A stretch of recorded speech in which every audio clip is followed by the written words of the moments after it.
Dear students, Assalamu alaikum. My name is Professor Abdul Ghafoor. I am your physics tutor. Dear students, physics second year 2022 के paper के MCQs को आज हम इस video में solve करेंगे। तो आइए स्टार्ट करते हैं। लेकिन स्टार्ट से पहले जिन लोगों ने सब्सक्राइब नहीं किया उस चैनल को सब्सक्राइब ज़रूर कर लें ताकि आने वाली वीडियोस का उनको नोटिफिकेशन मिल सके। तो आइए स्टार्ट करते हैं। MCQ number 1, the value absolute zero on Fahrenheit scale is. 4 option दिए हैं और चारों ऑप्शन में जो स्केल है वो है फ़ारेनहाइट स्केल। अगर हम तीनों स्केल को देखें तो एब्सोल्यूट ज़ीरो जो है वो 0 केल्विन को कहा जाता है, जो कि करस्पॉन्ड होता है -273 डिग्री सेंटीग्रेड, या वो होता है अराउंड -460 डिग्री फ़ारेनहाइट। तो चूंकि यहाँ में फ़ारेनहाइट की बात की जा रही है कि एब्सोल्यूट ज़ीरो फ़ारेनहाइट में कितना होता है, तो इसका करेक्ट आंसर है ऑलमोस्ट -460। और अगर हम फार्मूले से निकालना चाहें तो इस फार्मूले से 273 अगर आप रखेंगे तो इसका आंसर आएगा -459.4 डिग्री फ़ारेनहाइट। तो आप फार्मूले से भी कर सकते हैं या इसको अप्रॉक्सीमेटली आप याद भी कर सकते हैं कि ये -460 के इक्वल होता है। MCQ number 2, the resistivity of a material is rho if area of a cross section of material is doubled and length is half, then the resistivity of conductor। 4 option आपको दिए हैं। अगर हम रेजिस्टेंस के फार्मूले को देखें तो वो होता है R = ρl/A। यहाँ अगर हम मटेरियल के क्रॉस सेक्शनल एरिया को डबल और लेंथ को हाफ कर दें तो याद रहे कि जो रेजिस्टेंस है वो भी 1/4 हो जाएगी। यानी ये दो फैक्टर 1/4 अगर हो गए तो रेजिस्टेंस भी 1/4 हो जाएगी और रेजिस्टिविटी कांस्टेंट रहेगी। या यूँ कहना चाहिए कि जो रेजिस्टिविटी है वो मटेरियल डिपेंडेंट है, उसका लेंथ और क्रॉस सेक्शनल एरिया से कोई फर्क नहीं पड़ता, तो लिहाजा रेजिस्टिविटी मटेरियल की चेंज नहीं होगी। तो करेक्ट आंसर हो गया ए, remains constant. MCQ number 3, a voltmeter is an ideal one if its internal resistance is. तो वोल्ट मीटर के बारे में हम जानते हैं कि जब भी उसे किसी लोड के अक्रॉस, जैसे यहाँ पे बल्ब दिया हुआ है, उसके अक्रॉस लगाया जाता है तो वो पैरेलल में लगता है। अब पैरेलल में लगाने से जब किसी सोर्स का करंट यहाँ से पास होगा तो ज़्यादातर करंट तो इस बल्ब से पास होगा, यानी लोड से पास होगा, और कुछ हिस्सा उसका वोल्ट मीटर से भी पास होगा। इसका मतलब ये हुआ कि जितना वोल्टेज लोड का है उसका कुछ पार्ट वोल्ट मीटर में भी चला जाएगा। तो लोड अपने पूरे फुल वोल्टेज पर ऑपरेट नहीं हो रहा होगा, उसका बिल्कुल माइनर सा अमाउंट वोल्ट मीटर से भी पास हो रहा होगा। तो आइडियल वोल्ट मीटर के लिए क्या होना चाहिए कि जितना करंट सोर्स से पास हो रहा है वो तमाम का तमाम बल्ब से पास होना चाहिए। तो ऐसा उसी वक्त हो सकता है जब इस वोल्ट मीटर की रेजिस्टेंस इनफाइनाइट हो। तो लिहाजा आइडियल वोल्ट मीटर के लिए ज़रूरी है कि उसकी रेजिस्टेंस इनफाइनाइट होनी चाहिए। MCQ number 4, pentavalent impurities are also known as. 4 option दिए हुए हैं। अगर हम पेंटावेलेंट मटेरियल की बात करें, फॉर एग्जांपल फास्फोरस एक पेंटावेलेंट एलिमेंट है, तो इसके आउटर मोस्ट शेल में 5 इलेक्ट्रॉन्स होते हैं। और अगर इसको किसी प्योर सेमीकंडक्टर मटेरियल में डोप किया जाए तो इसके 4 इलेक्ट्रॉन सिलिकॉन के साथ कोवेलेंट बॉन्ड बनाते हैं और एक एक्स्ट्रा इलेक्ट्रॉन कंडक्शन बैंड में चला जाता है और ये करंट के लिए अवेलेबल होता है। यानी ये पेंटावेलेंट एलिमेंट अपने एक इलेक्ट्रॉन को करंट के लिए डोनेट कर सकता है। यानी इस मटेरियल को हम डोनर इम्प्योरिटी भी कहते हैं, क्योंकि इलेक्ट्रॉन फ्री इलेक्ट्रॉन होता है कंडक्शन बैंड में और ये करंट के लिए हर वक्त अवेलेबल होता है। तो इस MCQ में चूँकि पेंटावेलेंट इम्प्योरिटीज़ की बात की गई है तो उसे हम डोनर इम्प्योरिटीज़ भी कहते हैं। Correct answer is donor impurities. MCQ number 5, the relativistic mass of 5 kilogram ball observed by observer moving with speed equal to the speed of light is. अगर हम रिलेटिविस्टिक मास के फार्मूले की बात करें तो वो है m = m0 √1 - v²/c²। चूँकि ऑब्जर्वर स्पीड ऑफ लाइट से मूव कर रहा है या कोई ऑब्जेक्ट स्पीड ऑफ लाइट से मूव करे तो v = हो गया c। और अगर हम इस फार्मूले में v की जगह c सब्स्टिट्यूट करें तो c² से कैंसिल हो गया, इसकी जगह 1 आ गया और 1 - 1 0 होता है और m0 डिवाइडेड बाई 0 हो गया इन्फिनिटी। यानी उस ऑब्जर्वर के लिए उस ऑब्जेक्ट का मास इनफाइनाइट हो जाएगा। MCQ number 6, N intense monochromatic narrow and coherent beam of light is. तो ये जो प्रॉपर्टीज यहाँ लिखी हुई हैं, इंटेंसिव, मोनोक्रोमेटिक, नैरो और कोहेरेंट, ये चारों की चारों प्रॉपर्टीज लेजर की प्रॉपर्टी हैं, लिहाजा इस लाइट को हम लेजर लाइट कहते हैं। MCQ number 7, the force that holds nucleons together in a nucleus is. Nucleons कहा जाता है न्यूक्लियस के अंदर न्यूट्रॉन्स और प्रोटॉन्स को। प्रोटॉन के ऊपर पॉजिटिव चार्ज होता है, उसके पास इलेक्ट्रोस्टैटिक रिपल्जन होती है, लेकिन न्यूक्लियस के अंदर उनको स्टिक करने के लिए और न्यूट्रॉन्स को भी आपस में स्टिक करने के लिए एक स्ट्रॉन्ग फोर्स की ज़रूरत होती है ताकि न्यूक्लियस ग्लू रह सके, या ये सारे के सारे जो पार्टिकल्स हैं ये न्यूक्लियस के अंदर एग्जिस्ट कर सकें। उसके लिए एक स्ट्रॉन्ग न्यूक्लियर फोर्स की ज़रूरत है, जिसे हम न्यूक्लियर फोर्स भी कहते हैं और स्ट्रॉन्ग फोर्स भी कहते हैं। तो correct answer is nuclear force. MCQ number 8, this is the most penetrating. 4 आपको यहाँ पर ऑप्शंस दिए हुए हैं। अगर आप यहाँ इस डायग्राम में देखें तो अल्फा पार्टिकल एक हैवी पार्टिकल होता है जो सिर्फ एयर में चंद सेंटीमीटर मूव कर सकता है, वो पेपर में से भी पास नहीं हो सकता।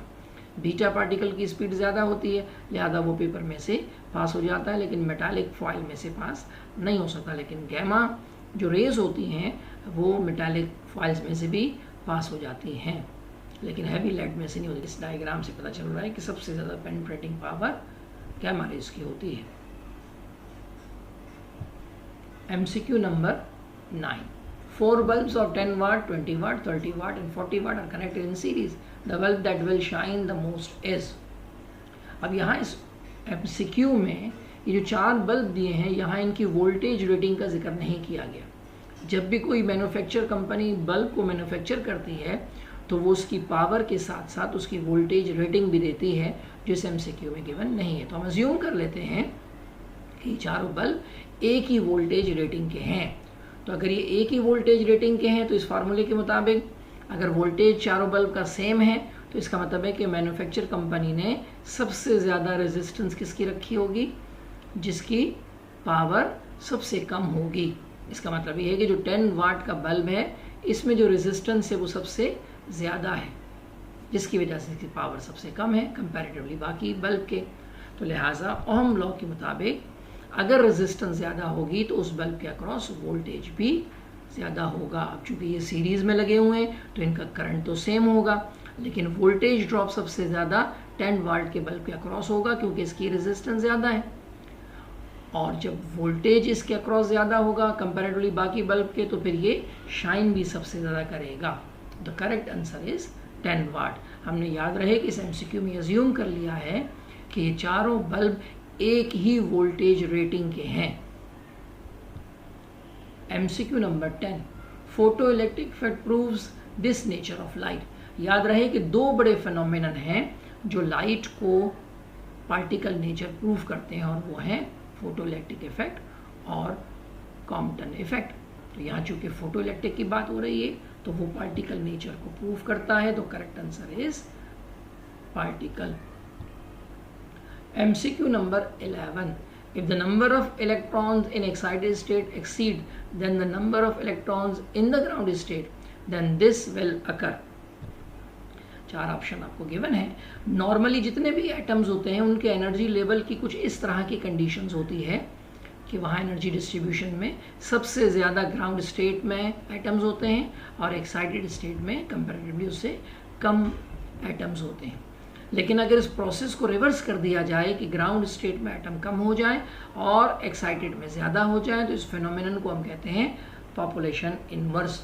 तो यहाँ देखिए यही बात कही गई है कि number of atoms excited state में are more than the number of atoms in ground state. तो इस स्टेट का नाम है पॉपुलेशन इनवर्स। तो correct answer is population inversion. MCQ number 12, a current of 9 ampere flows in a circuit of 3 resistors connected in parallel. If each resistor has magnitude 5 ohm, then the current in third resistor is। अगर 3 resistors जिनकी value same हो उनमें से current flow करना चाहे तो वो equally current flow करेगा। अब 9 एम्पियर करंट यहाँ से फ्लो होता हुआ आ रहा है और इन तीनों रेजिस्टर में वो डिवाइड हो गया इक्वली। इसका मतलब है कि वो 3 एम्पियर करंट हर रेजिस्टर से पास होगा जिसका टोटल 9 एम्पियर है। तो थर्ड रेजिस्टर में से भी 3 एम्पियर करंट ही पास होगा। MCQ number 13, if the forbidden energy gap is very small then material is। अगर हम बैंड थ्योरी के मुताबिक तीनों मटेरियल्स के एनर्जी लेवल्स बनाएं तो इंसुलेटर में जो वैलेंस और कंडक्शन बैंड के दरमियान जो गैप होता है वो बहुत बड़ा होता है, जबकि इंसुलेटर में ये बहुत नैरो होता है और कंडक्टर्स में गैप होता ही नहीं है। तो हमसे चूंकि फॉरबिडन गैप की बात की जा रही है जो कि स्मॉल है, तो वो होता है सेमी कंडक्टर के अंदर। MCQ number 14, in this process the matter is converted into energy. तो ये 4 प्रोसेस आपको दिए हुए हैं। तो पेयर प्रोडक्शन में एनर्जी कन्वर्ट होती है मास में, कॉम्पटन और फोटोइलेक्ट्रिक इफेक्ट में लाइट यानी रेडिएशन का इंटरेक्शन होता है मैटर के साथ, जबकि एनाइलेशन ऑफ मैटर में पॉजिट्रॉन और इलेक्ट्रॉन यानी मैटर आपस में कंबाइन होते हैं और एनहिलेट होते हुए रेडिएशन यानी एनर्जी में कन्वर्ट हो जाते हैं। इसका मतलब है कि मैटर एनर्जी में किस फेनोमिनन में कंप्लीट होता है, तो ये है option D, annihilation of matter. MCQ number 15, laser produces 3 dimensional image called. तो ये जो लेजर से 3 डायमेंशनल इमेज बनाई जाती है इसको होलोग्रामिक इमेज कहा जाता है। तो correct answer is hologram. MCQ number 16, number of neutrons in uranium 235 is.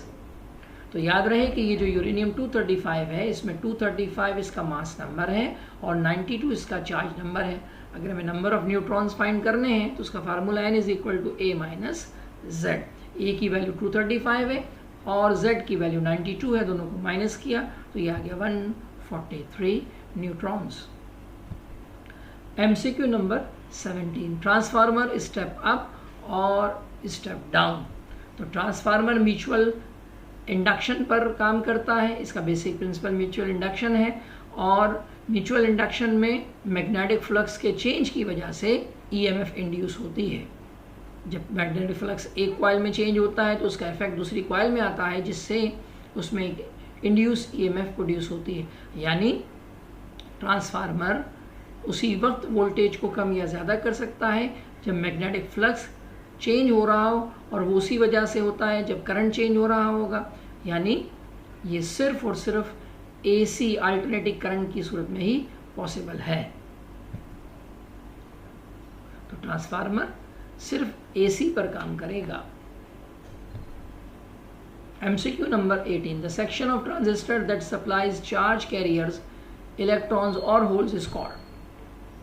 याद रहे कि ट्रांजिस्टर अगर PNP है तो उसमें करंट का रिस्पॉन्सिबल होल्स होते हैं और अगर ट्रांजिस्टर NP है तो उसमें करंट के रिस्पॉन्सिबल इलेक्ट्रॉन्स होते हैं।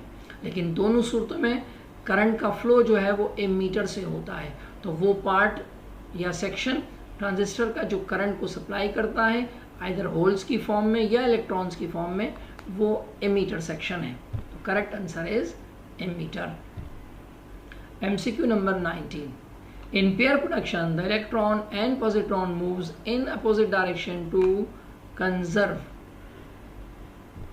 तो जब पेयर प्रोडक्शन में हाई एनर्जी फोटॉन किसी रेस्ट न्यूक्लियॉन से इंटरेक्शन करता है यानी करीब से पास होता है तो पॉजिट्रॉन और इलेक्ट्रॉन क्रिएट होते हैं।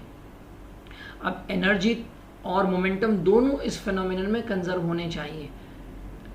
एनर्जी चूंकि स्केलर क्वांटिटी है उसके लिए डायरेक्शन का कोई कंसर्न नहीं, लेकिन मोमेंटम चूंकि एक वेक्टर क्वांटिटी है उसके लिए ज़रूरी है कि जो मोमेंटम कोलिजन से पहले है वही मोमेंटम कोलिजन के बाद होना चाहिए। उसके लिए ज़रूरी है कि पॉजिट्रॉन और इलेक्ट्रॉन अपोजिट डायरेक्शन में जाएं ताकि टोटल मोमेंटम ऑलमोस्ट उतना ही हो जो कोलिजन से पहले था। तो इसका मतलब है कि इस पूरे फिनोमिनन में मोमेंटम का कंजर्व होना ज़रूरी है और एनर्जी का कंजर्व होना भी ज़रूरी है। लेकिन चूँकि बात हो रही है अपोजिट डायरेक्शन की तो डायरेक्शन का जिक्र मोमेंटम में आएगा, लिहाजा इसका करेक्ट आंसर है momentum. MCQ number 20. If distance between the plates of capacitor of capacitance C is doubled and area is half, then the capacitance will become. Capacitance का फार्मूला है C is equal to A epsilon naught upon D. यहाँ area को half कर दिया गया और distance को double कर दिया, तो हमने एरिया की हाफ वैल्यू रख दी, डिस्टेंस को डबल कर दिया, ये 2 से मल्टीप्लाई होकर 4 हो गया. अब A epsilon naught upon D की वैल्यू दोबारा से C यहाँ सब्स्टिट्यूट कर दी, तो कैपेसिटेंस आ गई प्रीवियस कैपेसिटेंस का 1/4, यानी the correct answer is C/4. MCQ number 21. Induce EMF can not be produce by. याद रहे कि EMF सिर्फ उसी वक्त प्रोड्यूस होती है जो मैग्नेटिक फ्लक्स चेंज होता है. मैग्नेटिक फ्लक्स चेंज करने के डिफरेंट मेथड है, या तो हम कॉइल को मूव करें या मैग्नेट को मूव करें. इसका मतलब है कि दोनों EMF प्रोड्यूस कर सकते हैं. इस तरह से करंट को चेंज करके भी हम EMF प्रोड्यूस करवा सकते हैं. तो AC जो है उसमें अल्टरनेटिंग करंट होता है, यानी करंट चेंज हो रहा, तो ये तीनों फिनोमिनन EMF इंड्यूस कर सकते हैं. जो इंड्यूस EMF नहीं कर सकता वो है डायरेक्ट करंट, जिसमें कांस्टेंट करंट होता है. तो EMF can not be produce by DC source. MCQ number 22. A thermodynamic process such as compression or expansion done very quickly will nearly be. अगर हम PV डायग्राम में चारों प्रोसेस को देखें तो आइसोबैरिक प्रोसेस में प्रेशर कांस्टेंट होता है, आइसोकोरिक में वॉल्यूम कांस्टेंट होता है, जबकि आइसोथर्मल और एडियाबैटिक में प्रेशर और वॉल्यूम दोनों का चेंज होता है. फ़र्क सिर्फ ये है कि आइसोथर्मल में हमें स्लोली प्रेशर को चेंज करना होता है, जबकि एडियाबैटिक में, यहाँ देखें ग्राफ से रिप्रेजेंट हो रहा है, ये लाइन रिप्रेजेंट कर रही है कि एडियाबैटिक में जो प्रेशर है उसका चेंज रैपिडली किया जाता है. तो correct answer is now MCQ number 23. An electron of mass m and charge E is accelerated by a difference of voltage V. Its speed will be. जब भी किसी चार्ज पार्टिकल को मैग्नेटिक फील्ड में move करवाया जाता है with the help of potential, तो kinetic energy बराबर होती है उसकी इलेक्ट्रिकल एनर्जी की, यानी कि जितना पोटेंशियल देंगे इलेक्ट्रिकल एनर्जी का, वो चार्ज पार्टिकल इतना मूव करेगा. काइनेटिक एनर्जी का फार्मूला हाफ mv² और electric energy V into E होगी. E is the charge of an electron. इसको हमने अरेंज कर लिया, 2 वहाँ जाके मल्टीप्लाई हो गया, m को यहाँ डिवाइड कर दिया, और जब taking square root on both side तो हमारे पास फार्मूला आ गया वेलोसिटी का अंडर द रूट 2ve/m. तो करेक्ट आंसर हमें मिल गया. Now MCQ number 24. Electric field intensity at a point inside a uniform charge hollow sphere is given by. Gauss's law की application में हमने पढ़ा था कि जब भी चार्ज किसी स्फीयर के बाहर हो तो उसकी अंदर की जो इलेक्ट्रिक इंटेंसिटी होती है वो 0 होती है. तो electric intensity inside the charge sphere is, या hollow charge sphere is 0. MCQ number 25. If work done in moving positive point charge along a surface is 0, then this surface must be. अगर हम एक चार्ज को centre पर रख दें किसी sphere के, तो उसके अलोंग जो कंसेंट्रिक स्फीयर हैं वो इक्वल पोटेंशियल पर होते हैं, यानी उनका पोटेंशियल सेम होता है. ऐसे सरफेस को हम इक्वी पोटेंशियल सरफेस कहते हैं. और अगर हम उसका पोटेंशियल फाइंड करना चाहें, पोटेंशियल डिफरेंस, तो work done per unit charge is called potential difference. यहाँ चूँकि वर्क डन 0 की बात की जा रही है तो फिर हमें पोटेंशियल डिफरेंस भी 0 हो जाएगा. और अगर किसी चीज़ का पोटेंशियल डिफरेंस 0 है तो वहाँ का पोटेंशियल कांस्टेंट होता है. कांस्टेंट पोटेंशियल वाली सरफेस को इक्वी पोटेंशियल सरफेस कहा जाता है. तो equi potential surface is that surface at which every point has same potential, और वहाँ सेम पोटेंशियल में जब वर्क डन करने जाएंगे तो वो 0 होगा. Now MCQ number 26. A particle of mass m and charge q is to be held motionless by an electric field E. The electric intensity will be. किसी भी चार्ज पार्टिकल को, फॉर एग्जांपल यहाँ proton को हमने 2 plate के बीच में motionless कर दिया, तो यहाँ 2 फोर्सेस आपस में इक्वल हो जाएंगी, एक इसका वेट और एक इलेक्ट्रिकल फील्ड. अगर दोनों फोर्सेस इक्वल हैं तो फिर F की वैल्यू होती है E इंटू क्यू और वेट होता है mg. तो E is equal to mg/q. तो करेक्ट आंसर हमें मिल गया, E is equal to mg/q. MCQ number 27. A 12-volt battery with internal resistance 0.1 ohm is to be charged at 10 ampere. The charger must be of this volt. हमें एक battery को charge करना है 10 ampere के ऊपर, जबकि उसकी इंटरनल रेजिस्टेंस हमें गिवन है, तो चार्जिंग वोल्टेज होता है Vc is equal to Vt plus IR। तो यहाँ टर्मिनल वोल्टेज 12 वोल्ट है गिवन है हमें, और करंट 10 एम्पेयर पर चार्ज कर रहे हैं, जबकि इंटरनल रेजिस्टेंस 0.1 है, तो 10 मल्टीप्लाई बाय 0.1 ये 1 हो गया, और 12 प्लस 1 13 वोल्ट, यानी बैटरी को चार्ज करने के लिए हमें 13 वोल्ट देने होंगे। MCQ number 28, a 2.2 kilowatt electric iron operates at 220 volt. The current it draws. अगर हम इसको पावर के फार्मूले से सॉल्व करें तो पावर गिवन है 2200 वाट्स, वोल्टेज गिवन है 220 वोल्ट्स, तो करंट हमने ऐसे फाइंड कर लेना है डिवाइड करके, तो आंसर आया 10 amps. MCQ number 29, Lenz law is direct consequence of this. याद रहे कि लेंस लॉ ओबे करता है law of conservation of energy को। MCQ number 30, when a charged particle enters in a magnetic field B with velocity V making angle theta, the trajectory of particle will be। अगर हम किसी charge particle को magnetic field में किसी भी angle पर project करते हैं तो उसका पाथ हमेशा हेलिकल मोशन में होगा।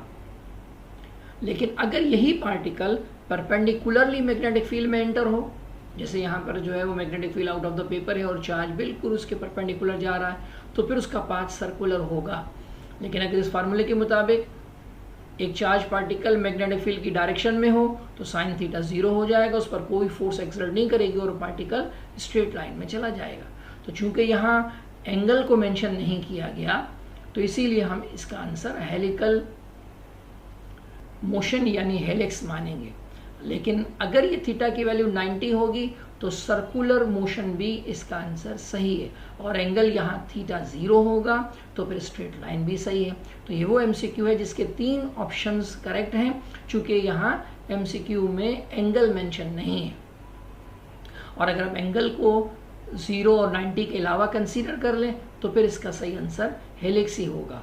लेकिन अगर थीटा की वैल्यू में 0 और 90 को भी इंक्लूड कर लें तो फिर सर्कुलर मोशन 90 के लिए और स्ट्रेट लाइन 0 के लिए भी सही होगा।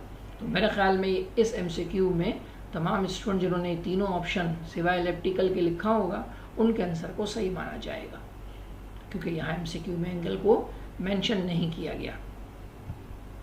Now MCQ number 31, the minimum energy required for pair production is. तो पेयर प्रोडक्शन में जो मिनिमम एनर्जी चाहिए होती है वो होती है 2m0c², और इसको अगर हम मैथमेटिकली सॉल्व करके एनर्जी की वैल्यू निकालें तो वो होती है 1.02 million electron volt. MCQ number 32, in L shell of hydrogen atom angular momentum of an electron is. तो according to Bohr's theory angular momentum of an electron moves in a circular orbits is integral multiple of h/2π। तो angular momentum का हमें formula मालूम है, वो nh/2π होता है। लेकिन चूंकि बात हो रही है एल शेल की जिसका प्रिंसिपल क्वांटम नंबर 1 होता है, तो यहाँ n की वैल्यू जब 1 सब्स्टिट्यूट करेंगे तो आंसर आएगा h/2π। Now MCQ number 33, isotope carbon 14 is mostly used in. याद रहे कि कार्बन 14 कार्बन डेटिंग के लिए यूज होता है, और कार्बन डेटिंग का मतलब है कि हम जितनी भी आर्कोलॉजिक पुरानी बिल्डिंग्स हैं उसकी हम एज फाइंड करते हैं, तो इसको मोस्टली हम यूज़ करते हैं आर्कोलॉजी में। तो डियर स्टूडेंट्स, ये थे हमारे सेकेंड ईयर फिजिक्स के MCQs।